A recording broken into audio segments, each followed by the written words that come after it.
Hello everyone, happy Tuesday. This is KJ4YZI, HamRadioConcepts, doing it again, back on the road. I actually have a smile on my face. I'll tell you about my weekend real quick, or how my Labor Day ended, and we're back on the road. So I got 3 days. Today is Tuesday, tomorrow is Wednesday, the next day is Thursday, and then I start my vacation. Like 9 or 10 days off, and man, it is definitely overdue. So I'm going to be doing a lot of stuff around the house, but there will be several days where I sit home and do nothing but watch Star Trek on the couch in my underwear with a beer. That's going to happen. It needs to happen. This is long overdue. So I hope everybody had a great Labor Day weekend, holiday weekend, a Labor Day itself. I made my Gordon Ramsay Boston butt that I got from his YouTube video. Although Gordon Ramsay, hashtag Gordon Ramsay, mine was better than yours. That guy's my idol. I love him. He's, you know what though? The next day I watched another one of his videos making pork butt sliders for NASCAR race day. So I did the same thing with the leftovers of mine. I made pork butts with homemade coleslaw. I did not make the Chipotle mayonnaise, but man, it was amazing. So yesterday was great. Didn't do not a darn thing. Chris came over. My best friend Chris came over, jumped in the pool for a minute. I jumped in the pool for a minute, and then the day was over. So Cat's still doing well, like it never happened. Give him his insulin twice a day. He's great. Everything is fine. Doesn't have to go to the hospital anymore. So back on the road here to work. So Lewis writes, a couple of weeks ago, he wrote an idea for a podcast, and it's right on target, right on topic, and I'll bring it up right now because I did do this, when I started this podcast thing before it became somewhat successful. I was doing the 1 hour a week episodes, and it was long, and I talked about this, but we'll do it in the 15-minute version as I'm hands-free, Bluetooth, on the road, staring out this window for the next 9 hours. I got enough time to make 3 podcasts. So if you need something to listen to for work, on the way to work, at work, or from work, hopefully this is fun. So Lewis says, in a summary here, not reading the email, just talking out the windshield here, that he recently moved to Florida. He knows that now they're saying on the news that the hurricanes are becoming active. This year we have been very lucky, although it's very different this year. The Saharan dust impeded hurricane formation for months. I mean, we're already into September. This is the peak right here, September. And statistically, we have had, hurricanes in June and July and August. But this year, that Saharan dust off the coast of Africa was really impeding any development in the Atlantic basin. So there wasn't much there. Now there's like 3 or 4 out there, but they all seem to, so far what I've seen, be looping up towards, going north to way up in the North Atlantic and becoming a fish storm. But it's always good to be prepared. So he says, now that it's active, maybe a video on, preparedness or things that as ham radio operators, and you listening who may not be a ham, us as operators, what can we do? Can we integrate GMRS and ham radio? What kind of things do we need for emergency communications? And what I always say, for people that are gung-ho about the end of the world is coming and you got to be a ham, well, what are you actually going to do with this ham radio gear? I promote ham radio. I try to get as many people in this hobby as I can and show all kinds of stuff, but what are you actually going to do? What is going to happen if you have a hurricane? Now, I'll tell you how I'm prepared. I'm kind of waiting for a hurricane. I don't mean that in the wrong way. I'm not waiting for anybody to lose their house or me to have damage. I'm waiting to test it because I have everything ready and we have no storms. But he's talking about family and friends. What can we do? Well, let me give you a few ideas first of what I have and what I focus on. And then we'll just ramble alert. We'll ramble on and talk about what you could do. So the good thing about hurricanes is you have, plenty of time to prepare. And I've been prepared since June 1st. That's the date of hurricane season. Now, I've got gas cans for my generators. I have 2 generators now. I have solar panels. I have like 4 different types of foldable solar panels that I could charge batteries, run inverters, keep ham radios going. I have, and check this out. Sneak peek here. You're going to see a lot of videos here. I got some stuff. I reached out to 4patriots.com, and I reached out, and they sent me a month's worth of survival food, which is not meals ready to eat. They apparently are pretty good. Me and my wife are going to do breakfast, lunch, and dinner one day in video format exclusively with eating this 25-year shelf life survival food that actually, supposedly what people say on YouTube, tastes pretty damn good. They also sent me solar lantern, a tactical flashlight that also charges on solar, a solar battery bank, and a solar kettle which boils water in the sun. So this kind of stuff here is for like survival stuff. It's got a long shelf life. You can put it away. What do I think about that stuff? Well, I think about it like I'll have my food, I'll have some canned goods, I'll be cooking on the grill during a hurricane, I'll have my generator running on it, my freezer running, I'll have the food, I'll have canned goods, I'll have survival food. But in the event I start to run out, I won't have to go deal with the idiots at the store. That's the biggest problem, FYI. The biggest problem living in a hurricane-prone zone are the idiots that don't prepare. They do not listen. They laugh at people like me and the weather guy, and they buy TVs and rims for the car when they don't need it. And they're the first ones to fist fight in the middle of Cumberland Farms parking lot in Sebastian on 512 and Barber Street and scream and throw things through windows because they didn't get their gas until the pumps were shut off and the hurricane was hours away. That's the kind of people. What am I supposed to do? Where am I going to get food? What am I going to do with no electric for a month? Well, you should have thought about that before you bought things you didn't need. So, that's a personal subject to me because there's people that laugh, oh, yeah, you're a big ham radio guy. But my neighbor is one of them. Big ham radio guy, yeah, what's good? And guess what? When a hurricane comes, he's latched to my waist. Man, you got ways to get around it? Can you communicate? Are we going to be okay? Is this ham radio going to really show off now? Yes, it is. Oh, man, I'm glad I know you. No, you're not, because you think I talk to aliens. You think I'm this fool that wants to use radio, and no, that's why I get angry. So, rule number one, as a professional Floridian, if you didn't prepare for hurricane season months ago, and you don't know how, do some research. I'm not saying you're an idiot, but if you've lived here 27 years and you cry and yell at people every time a hurricane comes and blame NOAA, I've heard people blame the government that they're doing this to them to make them suffer. Like, I've heard some outlandish crap. All you do is be prepared. That's it. So the survival food I'm going to hold on to in the event I don't feel like going to the store to deal with those crazies. Me and my wife will just boil some water and eat and go to bed. With my portable AC in the bedroom running on generator and my TVs on solar and battery, and my fridge, everything on generator, and my RV on generator and AC, everything. I'll have everything ready. So, the next thing about, before we get in the ham radio part, now you got me on this. Lewis, thanks a lot, buddy. Now you got me on the whole, well, what else would you need besides ham radio? Well, generators are good. Now, here's what really aggravates me as a professional Floridian. I've never seen snow in my life. I've never lived anywhere but Florida, and I've been in Sebastian since 1992. So I've been through Hurricane Francis and Jean and Wilma and Katrina, and Katrina was down south, but then when it crossed Florida, whatever. And I've been through a lot of hurricanes: Dorian, Michael, Maria, Bertha. You want to talk about way back in the day? Gordon, Bertha, Andrew. I went through Andrew. I was 9 years old. My dad showed me all about preparations, but back then you taped windows, and do not tape windows. It does no good. You do shutters.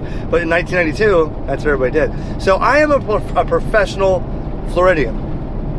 Okay, and what aggravates me is when these people from up in New York or wherever they come moving down here, and then you got these people that go on Facebook right when people can't find generators in the store, and they charge $1,400 for a little Coleman generator, and people line up out front to buy it. And he says, I'll even throw in a free tank of gas. You want to talk about people spending 3 times as much as a generator's worth? They'll do it because they panic. And then what happens November? They sell it. Oh, look, we don't need this generator. We got money now to buy that. Let's go out and eat dinner and shrimp. Well, I keep my generator in my house, in my garage. Now I got my second little generator, my little portable 39-pound, 2350 watt inverter, because you don't want to run TVs and sensitive electronics on these big generators from Home Depot. They will burn out. I have burned out many TVs and computers before I realized that years ago. It's a very dirty power. It's for appliances only. Microwaves, ovens, hot water heaters. That's what it's for. You don't want to run ham radios and computers, laptop chargers, and televisions on a generator that is just like a Coleman 6250 or a Champion or a Predator from Harbor Freight. No. That's why I bought the little WEN, W-E-N. I made a video on that. You can check it out. It's a very quiet, one-handed generator that runs the air conditioner in my RV, 15,000 BTU.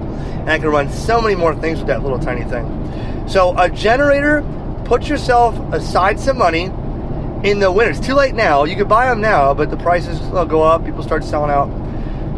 In the middle of winter, when there's somebody that needs some money on Facebook, or don't use Craigslist, nobody uses that anymore, buy a good generator at least 5,000 watts. 5,000 watts will run your fridge. You won't lose all your food. Do you know how many people I saw cussing me out because they lost their food because they didn't have gas for their generator? Everybody goes nuts when they don't have air conditioner, and everybody goes nuts when they don't have food. And to throw away perfectly good food is a sin to me. You don't do that. You don't throw away perfectly good food. It's not perfectly good when it goes bad, but 5,000 watt generator will run your fridge. It'll run your hot water heater. You may have to budget a little bit. You may have to say, well, I'm flipping the breaker off on the hot water heater. You shut if the fridge is not that energy consumption, you can run both of them. Then you turn the hot water heater on for like 3 hours. You get it red hot. You shut it off. That'll have you hot water for 24 hours. If you have a pool like I do, I have to run my pool pump a couple hours a day. But I'll run the pool pump, shut it off, jump in the pool, I'll get my shower, in the pool. That's what you got to do when you're surviving. You clean off. So if you have a well pump, you might need a little bit more than a 5,000, because that well pump's got to constantly be ready to kick on when you're doing dishes, or you're, got your hot water heater, or you're taking a shower. So, but the bottom line is, if you buy it in the middle of winter, you're going to buy it from somebody that doesn't need it. Maybe they're moving back up north. You buy it in August or September, you're going to get raped. I mean, they are going to charge you, so not the companies, the people. Oh man, and you're going to be hard pressed to go get that, because you can't find one at any store when there's an impending hurricane. And that is going to happen. So that's your professional Floridian advice. I don't mean to sound mean. You know me, guys. I have a emotional connection to this. I wish everybody would listen to my videos and podcasts and be prepared, but I've done it for years. They don't listen, so I'm tired of trying. Rest assured, if you didn't see my hurricane video a few years ago when I was laughing at Home Depot, because there was people screaming in there too, and and then the gas station back then, gas was like $2.85, and gas stations raised their prices to $4.50 a gallon. I reported a couple of them to the commissioner or whoever. It said, they put it on the news all the time. If you see price gouging, take pictures, report it to here, and I did. And they got in trouble. They were charging $2 more a gallon. There's people lined up at that pump paying $4.50 a gallon because they didn't have gas ready. So you got to watch out for people that scam you. It's going to happen. All right, let's get into radio now. So radio, again, what are you going to do with it? What are you going to do with that ham radio? Well, the first thing I'm going to do is I'm going to have local communications ready on standby with emergency power backup. Local meaning VHF, UHF repeaters on analog, simplex frequencies for 2 meters at 440. I listen to a lot of, the way it works here in Indian River County is there's a lot of repeaters that are in conjunction with the Red Cross and some other shelters in the county and the sheriff and everything, because they know that when shelters open, we're going to be there with ham radio to volunteer to populate it. Now, we have a bunch of club members who volunteer and populate the shelters and exchange information on the hour of how many open spots they have and who needs food and who needs this. If there's a medical emergency, they relay it with the hospitals who are also equipped with ham radio. The hospital people have been trained on ham radio. They communicate to the people at the shelters. Then you got people in between, ambulance or law enforcement, whoever, who are assisting the transportation. You see how that works? Your club may be the best people to talk to and get familiar with and say, what do you guys do in a hurricane? What frequencies are activated? What repeaters are activated? Which ones should I listen to? Because you will hear these hams that are focused on weather. You'll hear them before you hear anything on the weather station about what's going on in your area. Okay, you'll hear what's going on, emergencies and stuff. So local, 2 meters, 440, analog, handhelds that can charge via solar or USB. Maybe an outdoor antenna in case you're a little bit farther away. When the hurricane's over, you can throw the antenna out there or even have it in your car, mag mount, get on there and hear what's going on. Now, remember this, another professional Floridian moment in ham radio.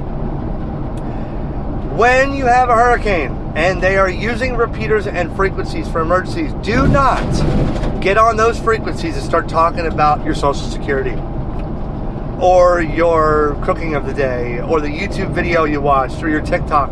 Don't do it. These are really reserved for emergencies. When emergency traffic has to get through, you don't want some guy tying up the repeater talking about a comic book he bought last week. Does that make sense?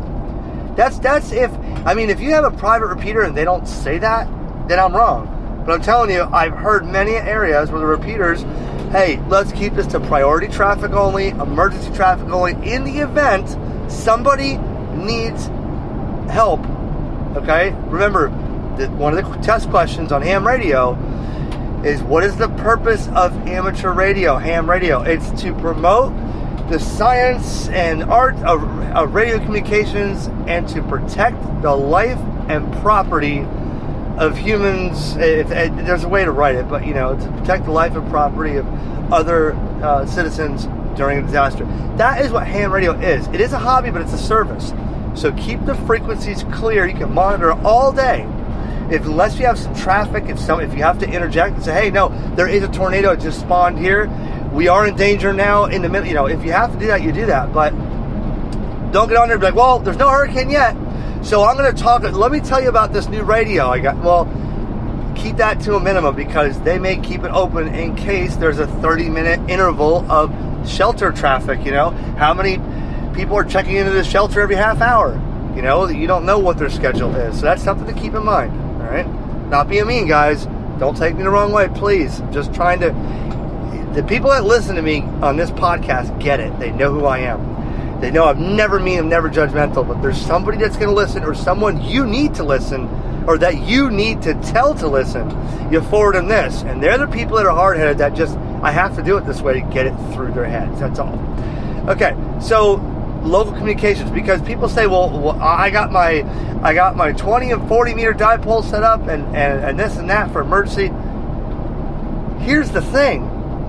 Your emergency, let's say in Indian River County, a Cat 5 hurricane disaster, has no bearing or meaning to the guy that's over in New York City or the Soviet, or not the Soviet, United, what was it called? And the reason I'm saying that is I just got a QSL card I found the other day. Not the United Arab Emirates, I forget who it was. But, somebody in Australia, somebody in South Africa, somebody in California is not going to be prioritizing their traffic for you. So you're going to hear a lot of people on 20 and 40 meters and 80 meters, and you're going to say, well, guys, we're having a hurricane. No, you're having a hurricane. That guy in Canada is not. Okay? That's why I say local communications are more important than setting up to talk around the world on DX. Now, GMRS is another good avenue. Okay, there are GMRS repeaters here or there sprinkled everywhere, and you should have a GMRS license. When it comes down to it, in the event of a life-threatening emergency, you can get on ham radio or GMRS and call for help. But I advise to make sure that this is... I've heard someone call and say, oh yeah, I'm freaking out, having an emergency. I need to know where this hurricane's going. That's not an emergency. An emergency is someone just died in front of you, someone has a broken leg, someone can't get to the hospital because the tree fell on your car, and they're in loss of blood severely on your kitchen floor. That is a life-threatening emergency. Do not get on there and say, I've heard it before on StarNet in Florida. A couple years ago, we had a hurricane coming, and the person came on and said, oh, I don't know if I'm prepared enough. This is an emergency. Please tell me if I have everything. That's not an emergency. It's an emergency in your head because you didn't prepare. It's not an emergency that your life is in danger at that very moment. So, don't get on the radio without a license unless it's a life-threatening emergency. And if you have a life-threatening emergency, nobody is going to question if you have a license. Just be real and say, I have a ham radio. I haven't got licensed yet. I've been monitoring. I need help immediately. I am my life is in danger. I have someone here that's dying of a diabetic shock. We have no insulin. We can't get to the hospital. Please hurry. That's a different story. Now, I'm not saying someone didn't come out and help you.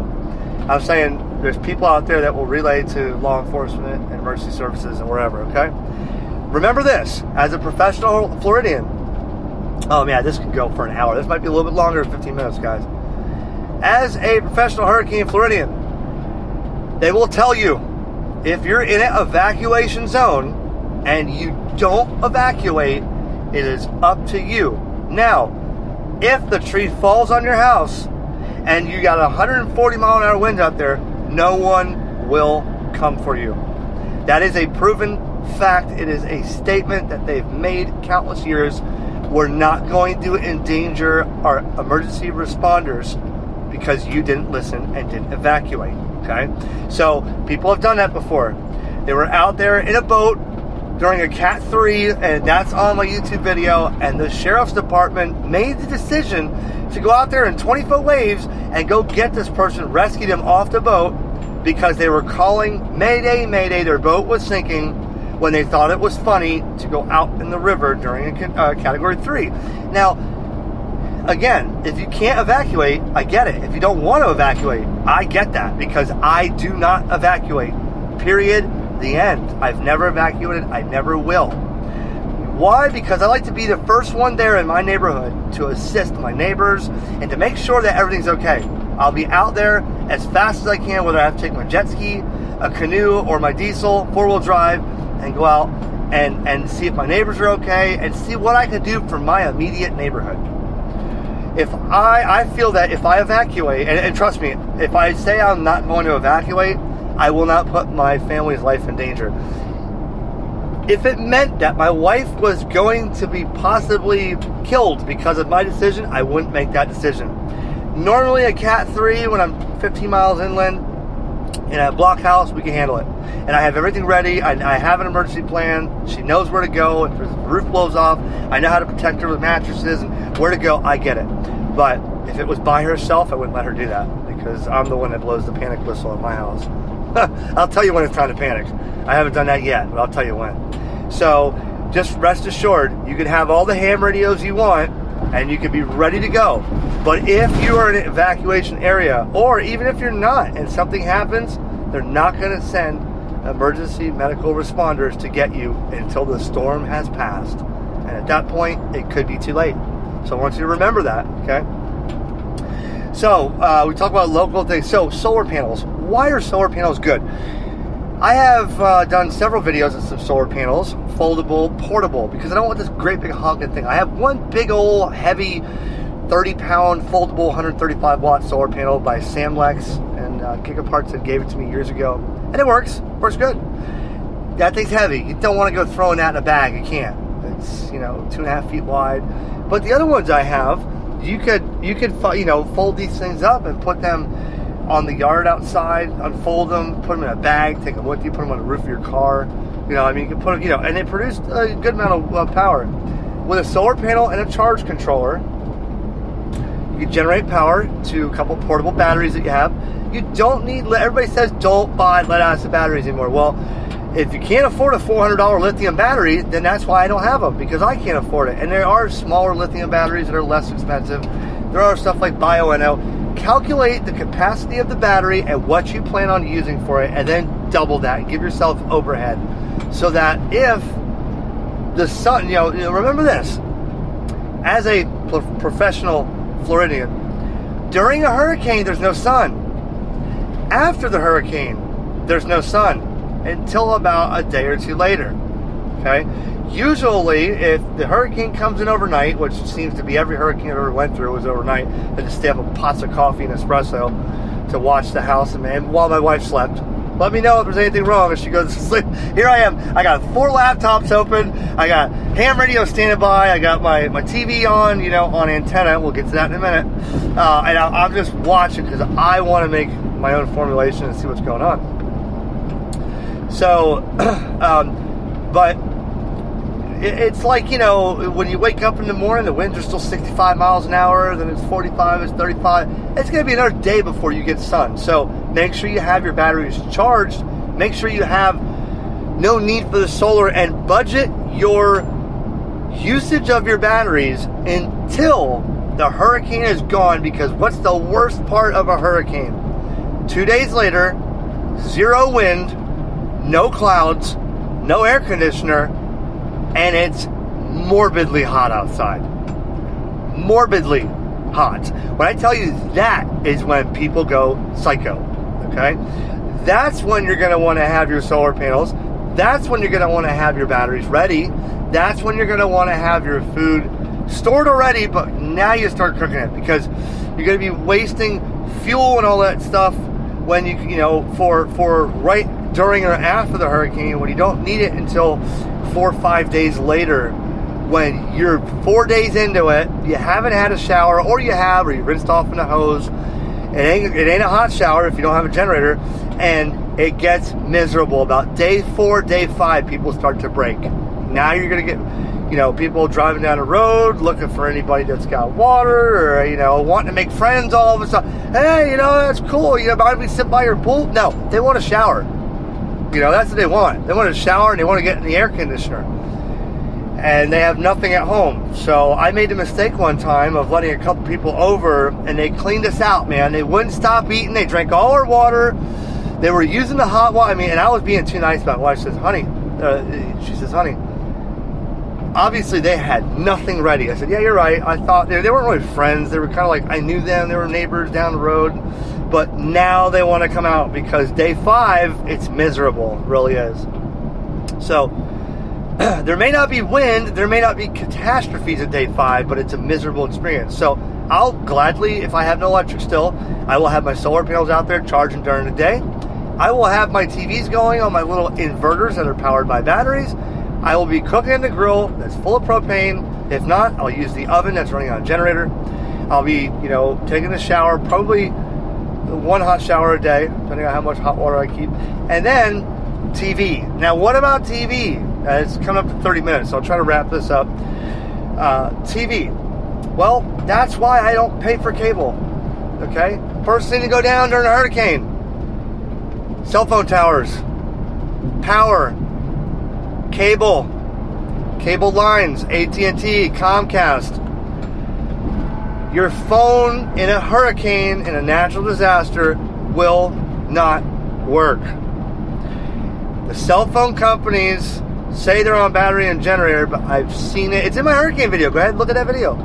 Type up the Floridian's Guide to Surviving Hurricanes on HamRadioConcepts. You will see how I sat there and I showed there was no cell phone service, okay?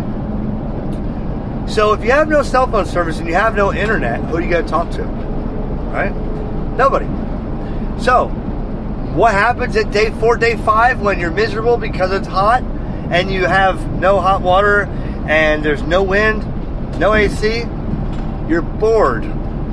That sets in at about day 2.5. About day 2.5, if you have no cell phone yet, you can't talk to nobody, and the outside world of internet and cell phone and TV is disconnected from you, and you don't know what's going on, it's pandemonium.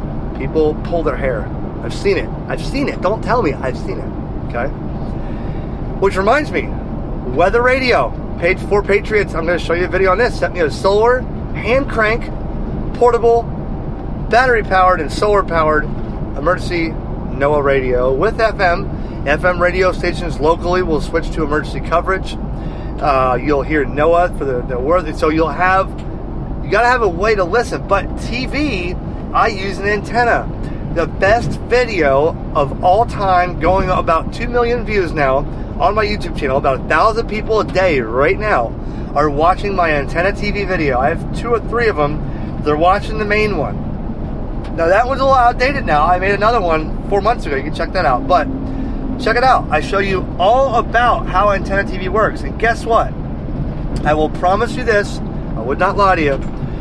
Those antenna TV stations, those transmitters, for instance, WPBF 25, will not be off the air.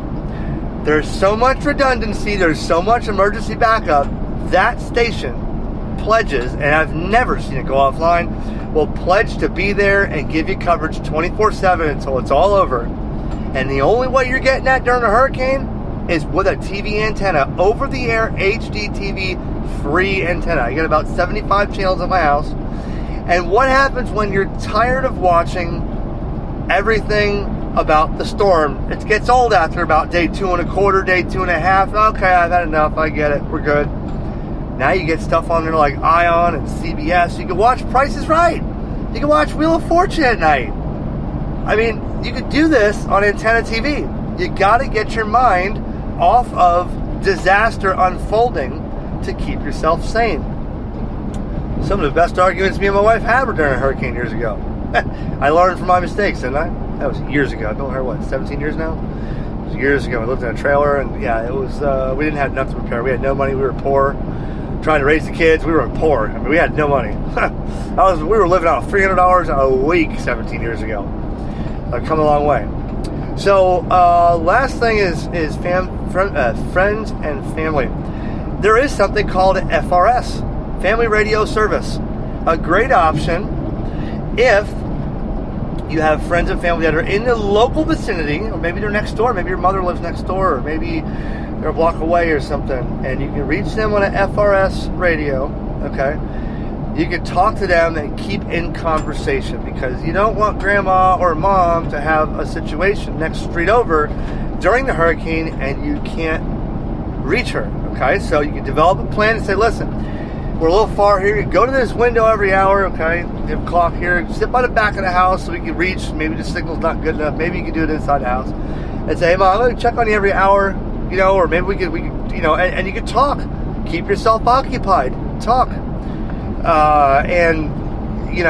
Talk to whoever you need to talk to. And guess what? FRS, you buy the radios, there is no license required. You can talk all day. These are the same types of radios at Walmart and other stores. They're called blister pack radios, and they're license free. And some of the GMRS radios out there share those frequencies. So channels, 8 through 14, I think, are shared with FRS. So you may hear someone else on a GMRS radio that does have a license, but FRS is a good idea. You could give them, I know somebody that says, here, you're going to hold this Baofeng radio, and you don't have a ham license, you're never going to get one, but if there's an emergency, you push that button, you scream. Not the way to do it, because Mom doesn't need a ham radio license, and if you could talk to Mom on FRS, you could be the one who's a ham to give a cognitive report to somebody and say, hey, listen, my mother's the next street over, we have a problem, I can't get there, it's flooded, whatever, and it depends. My natural disaster, my hurricane experiences may be different than yours. It may not flood at my house. It may flood at my house. I did hear when I bought the house from Dan, he told me that he went, when we had the one Hurricane Irma, that he walked out the front door, and 4 feet out the front door, they jumped in the kayak and left and went across the neighborhood in the kayak for a joyride. Now, I'm going to tell you, my front door, where it comes out, is like 8 feet above the road grade. So that must have been a lot. And there's a 10, 15 foot ditch to the left of me. He said you couldn't tell where there was a ditch, where there was a road. He said all you saw was stop signs sticking up and street signs out the road. And he said we just paddled all around the neighborhood like that. Now that's flooding. I've never been through flooding like that before. I wasn't there. Maybe your flooding is different. But another good thing for flooding, dry bags. I have my Gigaparts dry bag. Here's a good one, made by Core Surf, COR SURF. And you can look at that video on my YouTube channel. There's a link in Amazon on there in my description of my video. You can look at that and see this is a big old 15-gallon indestructible waterproof submersible floatable bag. You can put all your ham radio stuff in there, throw it on your back. If that happens, and swim to your boat and nothing's going to get damaged. Good thing to have. Gigaparts has little ones. I'm not sure if they still have them in stock, but I keep that one on my boat. So remember, you may have a waterproof radio, but you really don't want to go diving for it on your street. Notice how I said that? Diving for it on your street. If you drop it, and you're 5 feet of water in your neighborhood, keep your stuff in your bag, have it ready to go. So we talked about solar, we've talked about food, we've talked about what happens at day 2.5, day 4, day 5. We've talked about generators. I hope this, now as I'm going to retitle this video as the Floridian's Guide, the Ultimate Floridian's Guide to Hurricane Survival. Hopefully this has a buzz going for it. Lewis, I'm sorry if I branched out on that. I hope you got a few lessons incorporating ham radio in this podcast, but learned a little more from my other pieces of advice. So that is podcast number 1 today. It's not even 11 o'clock yet. I have plenty of time driving here today to get a couple more out. So if you want to shoot me an email, HamRadioConcepts@gmail.com. Send me an idea about a quick video or podcast. This one is now 36 minutes. It's not quick, but you got me on a personal subject matter, guys. I am the SME for hurricanes in Florida. So any questions, HamRadioConcepts@gmail.com. Maybe I'll do another video and tell you about the resources that I use, about where I look. I don't listen to the weatherman. Oh, rule number 17 of my Floridian's Handbook for Ultimate Hurricane Survival. Do not listen to that meteorologist on that weather station or that news station. Primarily the local station, not the Weather Channel. This is how this works, and we'll stop this in 3 minutes and 40 minutes. All these news outlets, WPBF 25, West Palm, best news station I've ever been able to watch. Really. Greatest reporters. I analyze them, I pick them apart. They're great. All they want is to have the highest ratings and listen to the commercials. Listen, when hurricane season is starting next year, you're going to hear something that says this on a local news station. It's going to say, who was there during Hurricane Irma giving you the most accurate forecast? Yeah. Or the only one that predicted the storm the most accurately. You're going to hear that a lot. Okay? And this one guy over in Clearwater got fired and it's on YouTube, got fired for telling people, I'm sick and tired of this fear-mongering. I'm going to tell you what I think, but I don't care where the storm's going. You need to be prepared. He got fired for saying that. Okay? Because I say the same thing. They're going to tell, we got a storm coming. You got to watch this one, folks. I already know by my own personal websites and resources that storm ain't coming anywhere near us. But they want to hook you for days, for ratings. Why do you think it comes on at 5 o'clock in the evening and says, okay, now at 5, Chief Meteorologist Glenn Glazer, we're going to give you right at 5, opening the gates. Here they go. We got some weather stuff to talk about today. It's going to be a weather day. Stay tuned. We'll tell you more about it. So you're going to tease me. Then you're going to do that. Then you're going to wait till 20 after because you've already got the top headlines at 5, which is their most critical for them to get ratings at the first 15 to 20 minutes of that show. They're going to make sure now you're sitting there biting your teeth. Oh my God, is it going to rain today? Oh my God. And then they come on and say, well, it's going to be a clear day today. But we'll call it a weather day because it's going to be 2 degrees above the record average heat. That's what I waited 20 minutes to see? No, I don't do that. So I encourage you to teach yourself, okay? Go to Skywarn training to read a simple radar, and you'll learn how to look at a thunderstorm on a radar. Don't look at the news medias that are local to you when they draw the watch box. They didn't draw the watch box. The National Weather Service drew the watch box of a tornado watch. Now, the news media is going to capitalize on that little tiny red box and try to rope everybody in and capitalize on it to make sure they get as many people watching the severe weather as possible. And at the end of the day, only we were there to give you the most accurate information this season. No, I'll give you the accurate information. You're not prepared. That's why you're suffering. That's why you're staring at that TV. And I'll stop it here at 40 minutes and 7 seconds. Wow. Probably the most energetic and influenced Ham Radio Concepts podcast I've ever done mobile here driving through this windshield with this wheel. And I apologize again. Please do not think I'm being mean. That's just my way of showing. I get very excited doing podcasts, and I feel like I'm talking with you guys, not at you. So if I offended you, I apologize. I didn't mean that. Thanks to my sponsors at Ham Radio Prep. HamRadioPrep.com will help you understand what we talk about in ham radio very simply. And within a week or so, you can have a ham radio license. All you do is use the code EricPodcast20 for my guests on the podcast. You save 20%. So take 20% off that course. Sit there for a week and study it. Use the mobile app. There's a video coming on the mobile app soon. Boom. You got a ham radio license. That simple. And until October 31st, take your FCC license. As soon as you get it online, go to QRZ.com. Join the Jumpstart program before October 31st. Prove that you got your ham radio license, and you get a brand new QRZ1 dual band ham radio for brand new technicians. So 20% off, of course, a ham license within a week, a brand new radio from QRZ and gigaparts.com. It's so easy to get into ham radio now. Thank you to Ham Radio Prep for sponsoring my efforts and continuing to deal with my mediocre stuff here. Everybody on Patreon.com. I have new patrons at Patreon.com/HamRadioConcepts. I've done nothing for you guys to appreciate or to show you how much I appreciate, other than tell you. But I just want to recognize every one of you guys. I see the numbers come up now. More donations. Thank you so much for the donations. It helps out. And for everybody listening, more podcasts are on the way. Stay tuned for the episode later after lunch. This is KJ4YZI.